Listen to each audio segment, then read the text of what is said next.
is KC Sports Network, proudly presented by Emprise Bank. Welcome back to Run It Back. I am your host, Jazsmin Halliburton, with you on the Kansas City Sports Network.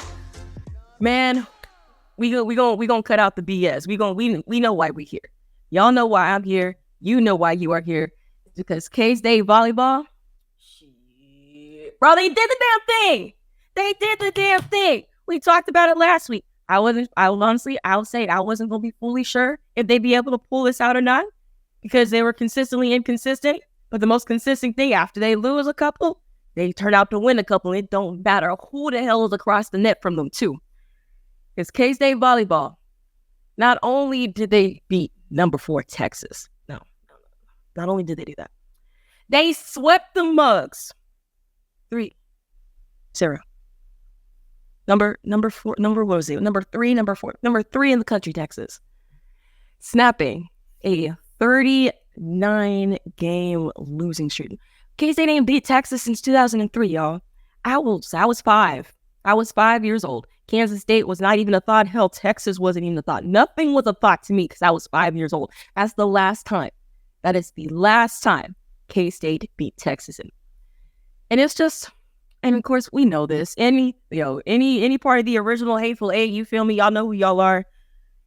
It just feels sweet knowing this. This is the very last meeting K-State will have against Texas for a very, very long time. I don't know what the schedule's gonna look like for years to come. No, honestly, don't even care no more. If this gonna be the last time we see them, good riddance. That's been the energy of everybody in the Hateful Eight this season. Actually, the past couple seasons, OU as well, okay? But I'm just saying, because Texas is good. These are the defending and national champions, University of Texas Longhorns. That's who we're talking about, and that's who got their asses whooped at the morgue this week. Man, honestly, if I wasn't wearing sweats, I'd probably get up, walk around this ring, because I don't think y'all are registering what I'm saying to you right now. Little Kansas State, even though this is not the same Kansas State team people have seen in the past. We know that Jason Mansfield, he's racking up names. He's racking up numbers, okay? Teams coming into what the fans are calling the morgue. The morgue, because that's where teams, ranked teams specifically, go into the coolers. That's what it is. Morgan Family Arena is now being nicknamed the morgue because, bro, I'm talking 12 straight sets. 12 straight sets. Kansas State has won against ranked opponents. Like, are you kidding me? Like, this is such a long time coming because this is a program record for a single season that K-State has won against ranked opponents. So let's see, a single season program record, 5 wins versus ranked opponents. Like, and what's crazy is like, because I've talked about it before a lot on the show, but Coach Mansfield has brought it up a lot in his post-game interviews. He brought up that game against Nebraska. Nebraska was what? I want to say they were number 3 at the time, if I'm not mistaken, when we played them. That was the first game of the season, essentially, like in one of the first games, first ranked opponent we faced of the season in Morgan Family Arena. They were ranked number 3, and we got clapped. We did. We lost that game. We got swept. We got swept that game. I understand. I've talked about it before. Like, I don't know if we would have still won, but if some points fell here and there, I don't think we would have gotten swept. Honestly, because they played really well. And Coach Mansfield talked about how the players after that game, they were incredibly disappointed. Like, they didn't think, be like, it's Nebraska. Nebraska's good. Sometimes you lose against Nebraska. Big deal, big whoop. No, that was not the energy. That was not their energy one damn bit. They were upset because they know that if a couple points went here, a couple points went there, if they were just a little bit early, that's like, I'm telling you, they were upset. And I think that has fueled them throughout the rest of this season. Because I get it. Was this season fully smooth sailing? No, I don't think so. But this is a team that is still very much in the conversation for postseason play. Because we wasn't really sure about it. We were in the conversation for postseason play already before heading into KU, who was ranked number 14. Honestly, I expected us to at least, split that series against KU, but unfortunately we didn't do that. It went to a 5-game set first game, and then of course got swept the second game. And I think a lot of magic needs for them to happen, possibly for them to continue to to kind of ride into the to the postseason where they're like kind of on that bubble. But bro, now you sweep number 3 Texas after doing that. I'm like, bro, look, I don't know. I not know what will happen. They have 3 games left, 2 against Texas Tech, and of course they go on the road against number 22 Houston. I don't know what's gonna happen in those 2 games. I really don't. I would like to think that K-State wins, but I can't see the future. But if you're the committee and you know that K-State is on that bubble, you gotta look at who they beat, bro. They beat Baylor. They split the series against Baylor, right? They beat Iowa State at home. That's pretty much got this whole damn thing rolling of ranked teams going in there to like go to sleep. You feel me? Is they started with that. Of course, obviously BYU, not only did they sweep them, they swept them twice. They were ranked number 9 in the country, top 10 team. I'm like, are you kidding me right now? Jason Mansfield, bro, you are doing the damn thing. And like, because I know right now I'm just rambling about how crazy amazing this is. But like, you know what? I gotta get to like the numbers. Let me get into the numbers. I got the stats for you right in front of me. Because I'm looking and I'm gonna read these off, and as I read these off, the numbers are gonna sound fairly similar between K-State and Texas in these 3 sets, right? So Texas ended with 44 total kills. K-State ended with 45 total kills. No, what's the big thing right there? Texas had 14 errors. K-State's 11. Hitting percentage, K-State went stupid. K-State had a 351 hitting percentage to Texas 246. So obviously that huge difference because they was just, I'm sorry. Texas was the best blocking team in the Big 12. Bro, they didn't really get much. They had 5 blocks. K-State also had 5 blocks, which is kind of crazy to me. So these are the 2 best teams in the Big 12 in blocking, and each one only had 5 in 3 sets. But still, besides what, I'll keep it pushing. Texas, 40 assists. K-State, 43 assists. Obviously, that moving to that 5-1 formation. Izzy Shulsesky, assists is literally everywhere. We'll get to her because she's straight baller. I'm talking baller. We'll get to her in a second. But of course, you have 5 aces for Texas, 5 aces for K-State. Hey, obviously, that error in the hitting percentage is what's going to stand out. But this game felt personal. It did. Watching this game, watching the players do it, and obviously Aliyah Carter, who actually, surprise, is going to be showing up on the show, who I'll be able to talk to, and I'm going to ask her about this game, because I know when I saw her playing, it looked personal for her. It did. It looked personal to her. She ended the night with 20 kills in 3 sets, bro. Let that sit. 20 kills in 3 sets. She was trying to end some people. I'm talking like straight up killer, straight up dog. You see, like, bro, when she got that final kill in the 3rd set to put the Longhorns to bed, put them on the grill, bro, immediately horse down, because that's what's going to be every single time. But it's not often that you see other teams doing that anymore, considering, NCAA be like, all right, you can't do that, yada yada, some bull jive, according to that. But Aliyah didn't care. She did not care. She did not give a single damn. And if she knew that was personal, the entire team knew everything was personal, bro. And honestly, if the K-State fans were able to storm the court, which I know they were close. I know a couple guys went in, and then security, they packed it up. Of course, they're doing their job. I understand. But man, how crazy would it have been to see a court storm for volleyball? Like, bro, that would have been amazing. And security stopped it, but like, I know they're doing their job. I know. I'm just saying, like, it would have been worth it in my opinion. It would have been worth it. It would have been worth it. But, I understand. But obviously, Aliyah Carter, she killer. She wanted to go.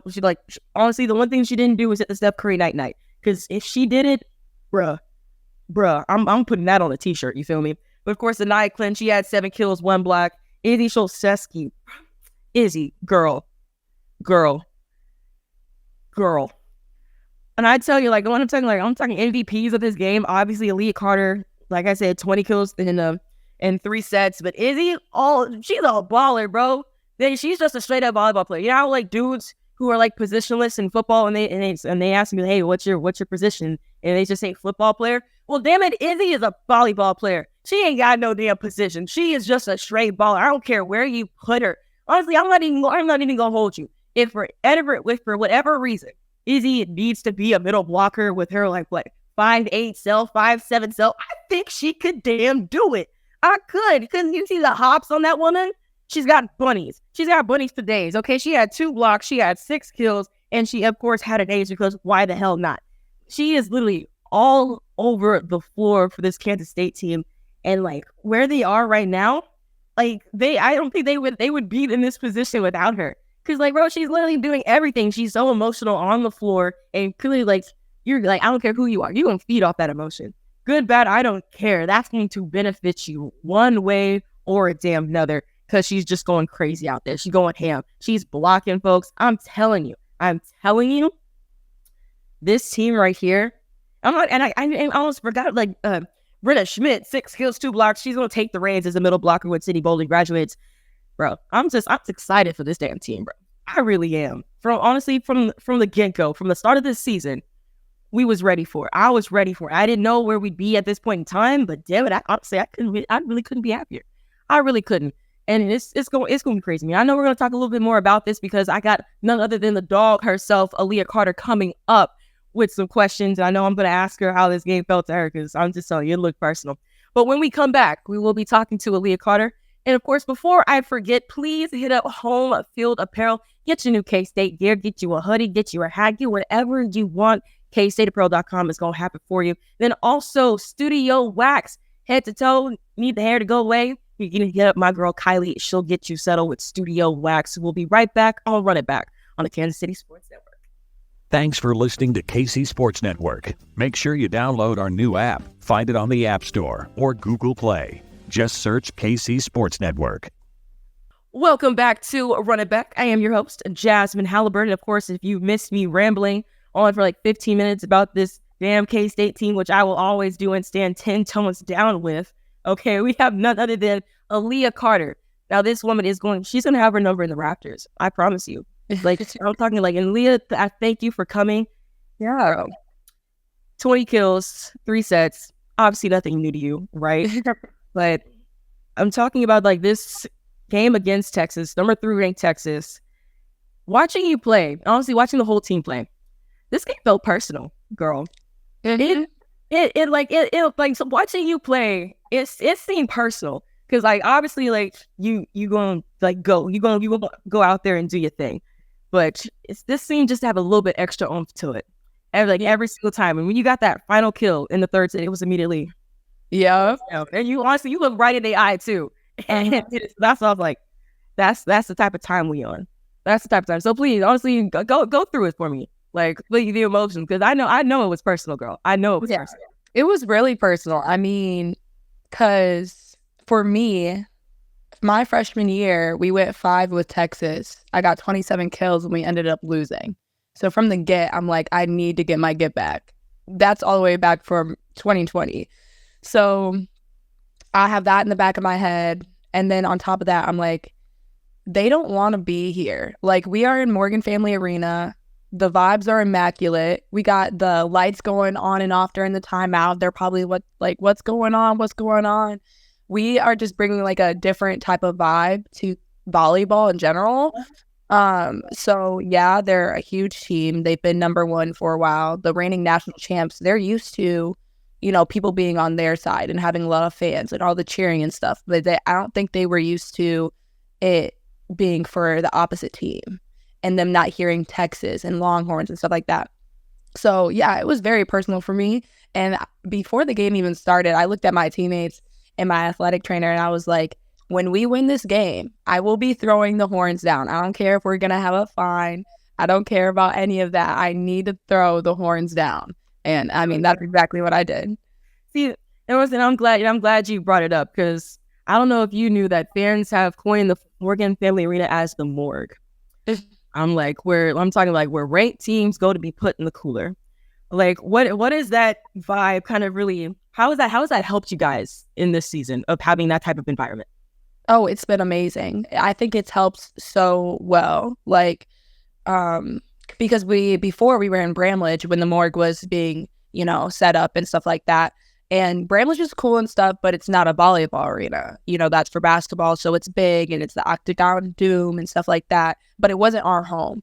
So then being able to showcase our home that first week, we were like, oh yeah, this is going to be something so special. Like, people will not even know. Like, people are going to tell their friends, like, hey, have you been to the morgue yet? You need to go there. It's amazing. Like, just, it's amazing on the court, but I couldn't imagine what it feels like just being in the arena when you're just watching, because everybody has a great seat. So everybody can see everything. See that, and that's what I love too, because I want to like go back to this game against Texas. Obviously, I need to know, like, what was your mentality going into this game? Because obviously it was another ranked opponent. You guys didn't have the result you wanted against KU, but what was that thing? Knowing this is gonna be the last time K-State plays Texas, good riddance. But knowing it, what was that mentality like between those two games?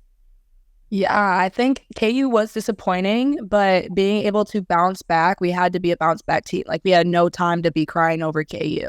And like, everything was set up so perfectly. We were playing them at home. We were playing them in the new arena. Like, they didn't even want to be here. So we needed to send them off.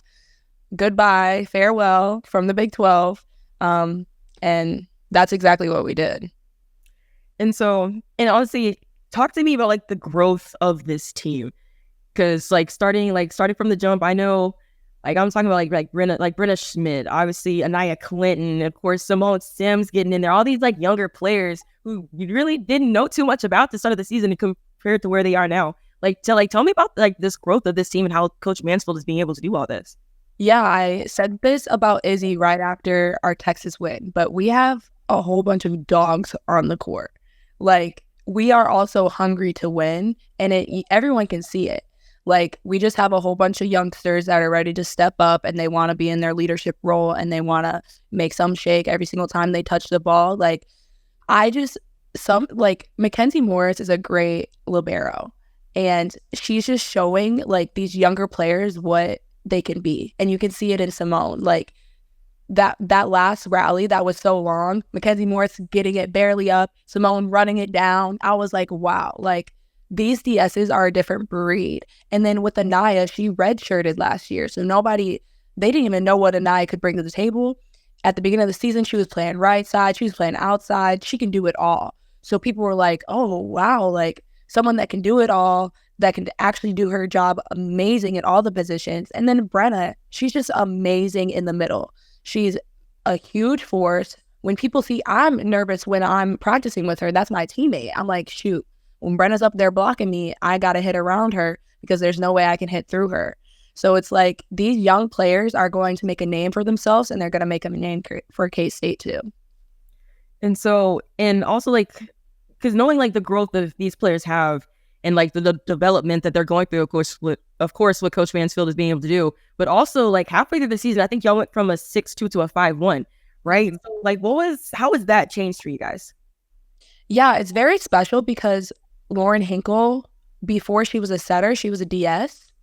So I think she can, again, do one of those things where it's like, if we need her to set, she can. If we need her to play back row, she can. And we usually run this type of way during practice because we only have 3 setters on the team.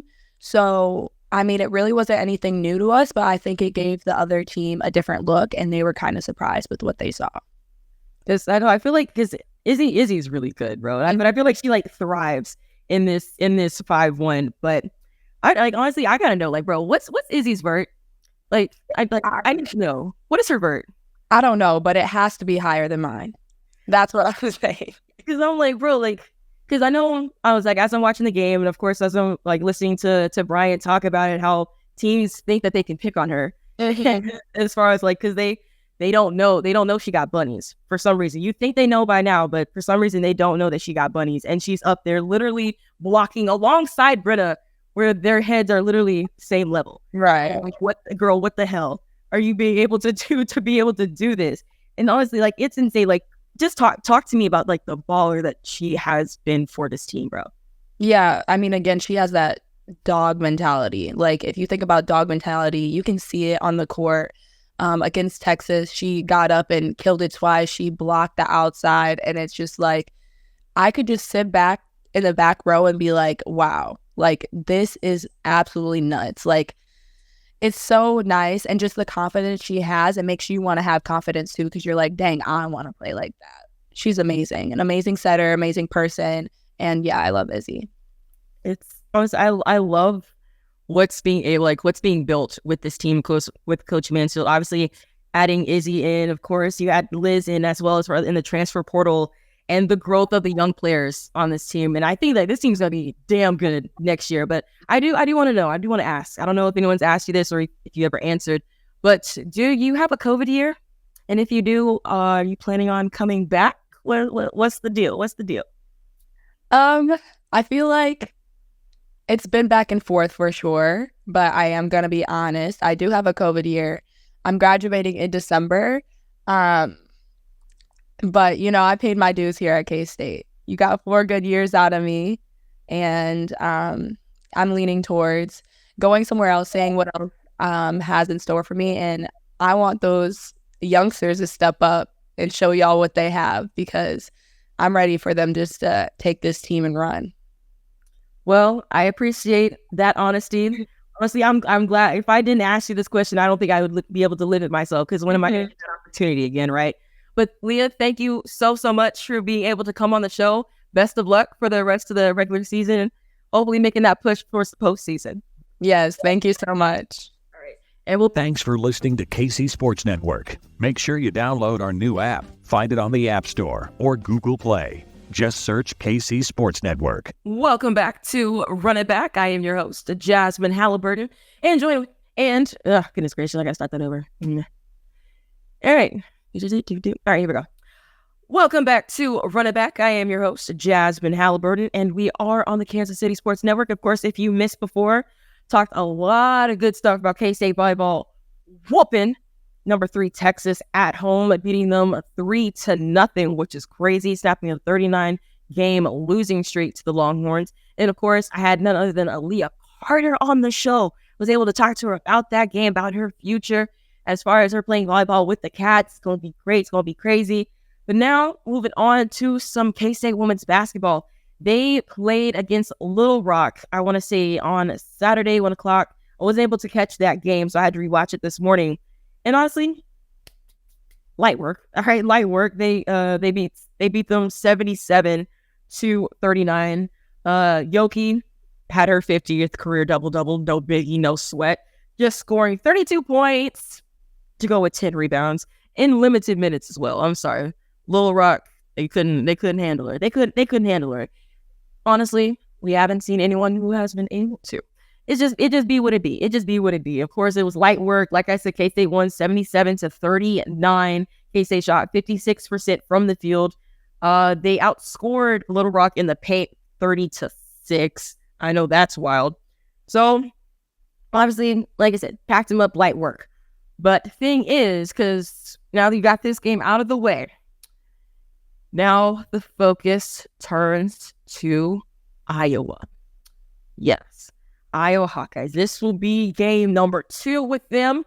They came into Bramlage last year probably expecting to leave with a win. I'll be honest with you, I expected them to leave with a win because they were ranked number 4 last year, and K-State beat them. K-State beat Iowa. Caitlin Clark and Iowa 83-84, and that game was absolutely insane. I was doing sideline for it. It was on ESPN Plus. Unfortunately, I feel like our fan base does not know the magnitude of beating this team because unfortunately it was early in the season. Obviously didn't have Yoki. No one probably really got confident in how the season was go. There wasn't a lot of fans in the stand. It sucked that there was not a lot of fans in the stand to see us beat freaking Iowa. Iowa, who was in the national championship game. Iowa. Caitlin Clark, literally the coldest mofo to touch the floor for college sport, for any college sport. Forget just women's sports, just college sports in general, right? And a lot of fans missed it. Even though I know that was the case this year, I don't think people would. But now K-State is gonna go to Iowa, where they are ranked, I want to say, number 3. So they are one position better than when we played them last year. Honestly, I'll say I can't say I'm not confident. I mean, if this K-State team was able to beat them last year, what's stopping us from beating them again? Truly, I want to know. I want to know the answer. The only thing that I am really concerned about is obviously Caitlin Clark, because Caitlin Clark, she's that one. She is literally that one. Top 3, she's not the 2 or the 3. That's dog. She's a killer. And that's why I'm concerned, because she was already damn good. She's like, what, junior last year? We've been new 3 years of Caitlin Clark. We've been knew what she was. And now she's a killer. And I think that she's going to remember last year's game losing to us, and she might come out with vengeance. That's what I'm scared of. Literally, that's the only terrifying thing to me about this team, as it should be, because it's literally the Caitlin Clark show, as it should be. She's going to be a number 1 overall draft pick for the WNBA. That's point blank, period. Okay, that's what she's going to be, because she's that damn good. So I know it's tall order. I know it's a tough ask. That if this K-State team, who is pretty much, I think their identity is defense. They were a really good defensive team last year. They have stepped up the defense even more this year. But of course, these are not to be a butthole about it, but they're playing scrubs. They're playing scrubs. But the defensive intensity was there for them. So it is going to need to be there again for this Iowa Cyclone team. Because, or at least, Iowa Hawkeyes, my fault. But I'm thinking about it, and I'm going through their roster. Honestly, they lost a few key pieces. Iowa did, from their team who went to the championship game last year. And I was going through their roster, right? And I don't think they don't have anyone that can match up against Yoki. Yoki is going to be the tallest individual on that floor at 6'6". Their next tallest player is, I want to say, a 6'3" center, but I want to say that she doesn't play a whole bunch. I could be wrong. I haven't watched Iowa play basketball so far this season. But looking on it and seeing some of the stats from Iowa's win against Virginia Tech, it was number 3 versus number 5. They won that game 80-76. It was a tough game, but I honestly don't think they got anyone to match up against Yoki. I really don't. And I get that offense is probably gonna start out a little bit slow this season. And I talked about that last week with John Grove. How this is the 3rd year where Coach Vinny has to construct a different offense. Because of course you had Yoki surrounded by freshmen, and everything ran through her, right? And then of course you have last year where you don't have Yoki, and you got to develop these younger players, and they were able to do that. But now you have to find a way to have Yoki get hers, and also that your other players you have the complete utter confidence in that can really get a bucket. You got to set things up for them as well. So I understand, the offense is going to start out a little slow.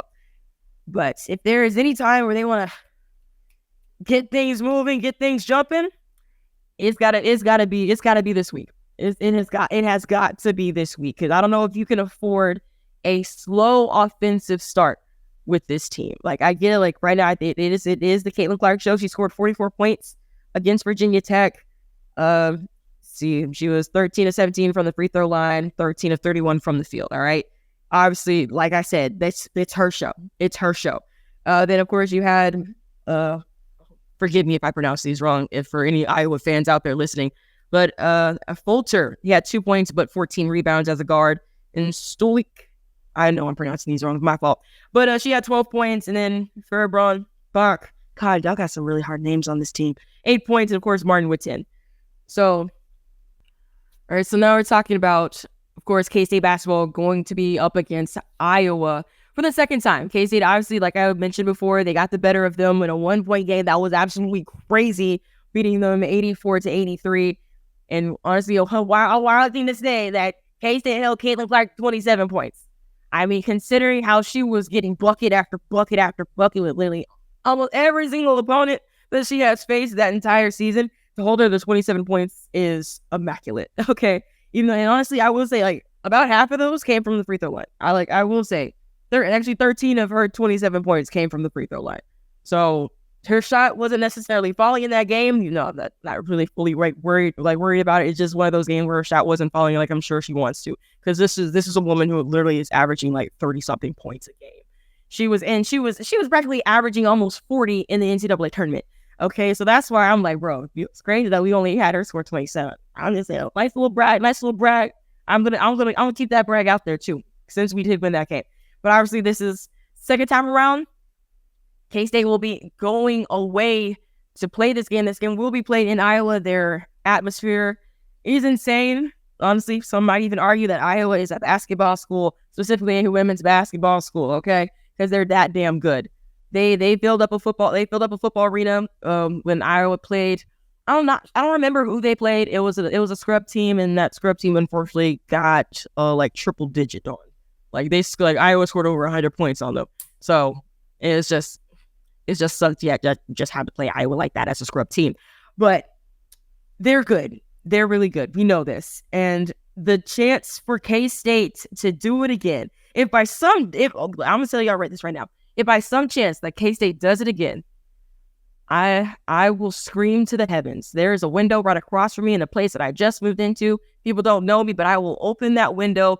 I will scream to the heavens as loud as I possibly can that K-State beat Iowa yet again. They owned the entire state of Iowa last year, beating Iowa and Iowa State. They somehow doing it again, knowing that those two teams are the truth. Shoot, bro. Shoot. And I'm telling you, and I know, like strategically wise, I was talking about it before. I know K-State offense I expected to start slow this season. And so far, it kind of has. They've kind of solidified themselves as a defensive team. But for them to be able to do, they gotta start this offense quickly with this game. Because I know last year, this game being so close, obviously gotta give credit to Gabby Gregory and Stria Sundell. They both scored 24 points in that game. But the unsung hero was none other than my girl, Sarah Shematsy. She scored 18 points in that game. And clearly, obviously, if anyone can do simple math, we're not winning that game without Sarah. We're not winning that game without Sarah at all. And I remember talking to Iowa's head coach out of halftime, because it was honestly, it was a close game. I don't remember the exact score of what it was at halftime, but it was close. I don't know if we were up or not. And if we were, it was going to be like single digit, maybe like 4 or 5. And if they were up, it was going to be either up by 4 or 5. And I asked the coach, like, yo, how do y'all kind of like pull away against this K-State team? And then she was, just going on. And she's saying, like, they're like that Sarah girl, like someone who hasn't really scored a lot at that point in the season, just came out of nowhere and it was just raining threes on them. So obviously, like, K-State does not win that game without Sarah. And so now of course you're gonna need another game with that X factor. And obviously you're gonna have Yoki back. That is a damn huge help, because like I said, I don't think Iowa has anyone that can straight up like match up with her. I don't think there's anyone that can out rebound her. I don't think there's anyone that can really like block her like that. I really think that Yoki has a huge chance to eat against the third ranked team in the country. But now you got to see who else is going to be able to do this. Having 3 scores in triple digits last year, obviously, like I said, hell, before this week, Serena, Gabby, 24 points, and like I said, Sarah with 18. If Gabby's going to have that chance to get to the free throw line and do what she needs to do from beyond the arc, she will do that. Of course, Serena Sundell, she got the ability to go downhill and do like a little layup with that sweet left hand that she got.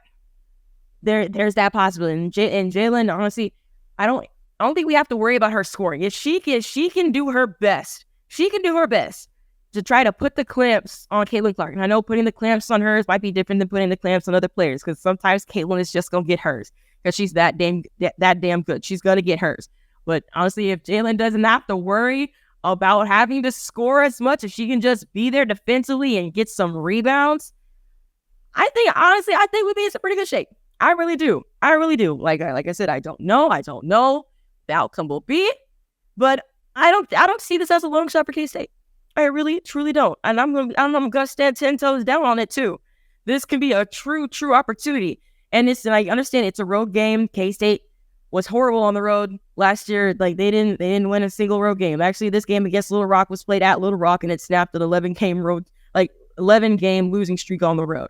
And I was just clearly not gonna get no easier if you're starting off with Iowa now. So, but this ain't the same team as last year's team.